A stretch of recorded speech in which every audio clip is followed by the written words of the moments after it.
You won't believe what happened at our company party. I was in the middle of my usual chatter, just finishing the last sip of my favorite cinnamon tea, when she peeked out from the kitchen, a mug in her hands. You know how these corporate gatherings go, raising our glasses to the company, to friendship, to the future, and just about everything else under the sun. In short, we toasted both the possible and the impossible. I was in a relaxed mood, letting the evening flow without any grand gestures or loud speeches this time. I carried myself with a certain style, or at least I thought so. She raised an eyebrow, taking a slow sip from her mug, as if she were at a funeral. Her expression was somewhere between mild curiosity and a hint of judgment. Still, I kept talking, feeling like the lead actor in a poorly written play. You know, Anna, my colleagues can't take their eyes off me. Seriously, they're all gorgeous, each one more stunning than the last. Oh, and who exactly are you talking about? She asked, a playful grin on her lips. Marina from accounting, I replied, noticing the amusement twinkle in her eyes. I smirked, the one who always mixes up her folders with spreadsheets. Anna looked puzzled. What do you mean? She asked, pretending to be offended. I sighed dramatically. No. She practically lives at the office, not my type. And what about Sylvia from HR? I asked, throwing a sideways glance as if recalling some wild story. She came up to me in a red dress, openly flirting. Anna snorted, but her smile faltered for just a moment. You really think you're a Casanova, don't you? Well, of course, I teased. At first, I played it cool, but before I knew it, I was completely under her spell. That's when I realized it was time to cut the joke short. But something in Anna's expression made me pause. Her eyes narrowed, tension pulling at the corners of her lips. Are you serious? She asked, her voice dropping an octave. That was the moment I felt the mood shift, like the ground beneath us had tilted. All right, I said, raising my hands in surrender, swaying slightly as I tried to gauge what was happening. I paused in the kitchen for a second, trying to make sense of things. Then, without thinking much, I followed her. Anna was curled up on the couch in the living room, her legs pulled up, a blanket wrapped around her. Andrew, she started, her eyes focused on some distant point beyond my shoulder. Her voice was soft, almost fragile, as if she feared it might break. Since you brought it up? I frowned, unsure where this was going. Do you remember that New Year's party 2 years ago? I nodded, though I still didn't fully follow. Of course. I was working until midnight, so I couldn't pick you up. You came back late, all excited. So it must have been a great time. She swallowed hard. The boss was there. Do you remember him? He had just started at the company. A wave of unease crept over me, my pulse quickening. Yeah, I asked, forcing my voice to stay even, though my stomach was already in knots. She avoided my gaze, her voice tight. We were drunk. It was just one time. At first, I couldn't process what she was saying. It was as if my brain refused to register the words. Wait, what?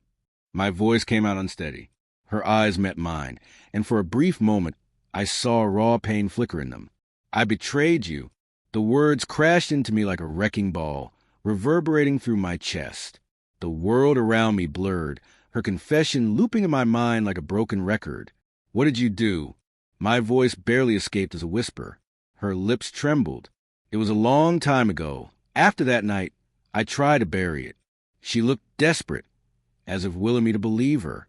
It meant nothing, absolutely nothing. A cold, seething fury ignited within me. And you call that nothing? Tears streamed down her face, twisting her features in torment. Her voice cracked as she sobbed. Andrew, I never wanted this. I thought I could live with it. But, do you even hear yourself?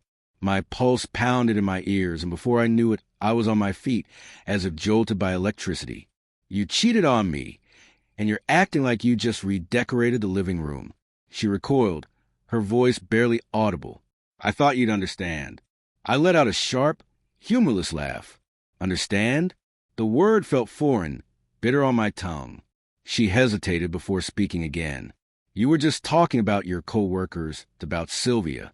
I stared at her, disbelief tightening my chest. That was a joke.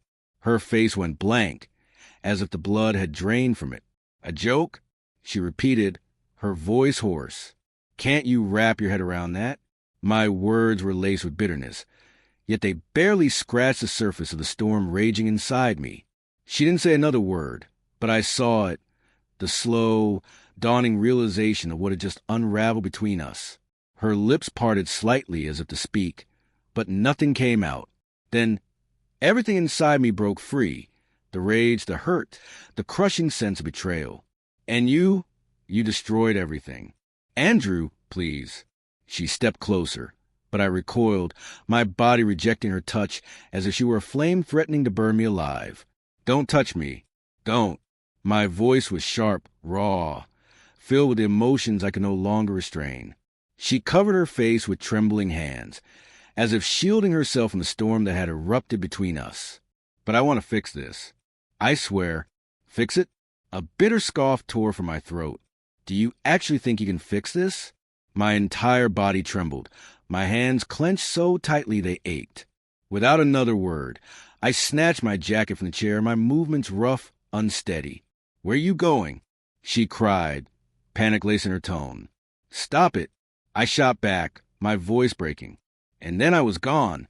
The door slammed behind me with such force that the glass rattled in its frame, the sound echoing down the empty hallway. But I didn't look back. Outside, the winter air was razor sharp, slicing through my jacket, numbing my fingers. Yet I barely felt it. The city pulsed around me. Cars hummed in the distance. Streetlights bathed the sidewalks in a dull glow. Windows flickered with warmth from the lives of people who weren't standing in an alley, drowning in betrayal. 8 years. 8 years of what I thought was an unshakable, honest relationship.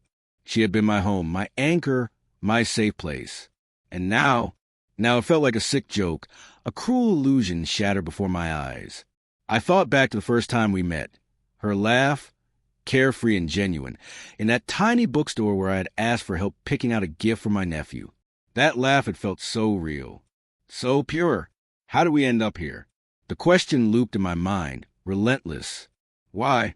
Why had she done it? Why had she kept it hidden? Why now? Why after all this time, after I had been living in blissful ignorance? Had I been blind? Had I worked too much? Had I not been enough? No, this was her choice. Her decision. A lump formed in my throat as reality settled in. I had trusted her. I had believed in us. And now, I had no idea what tomorrow would bring.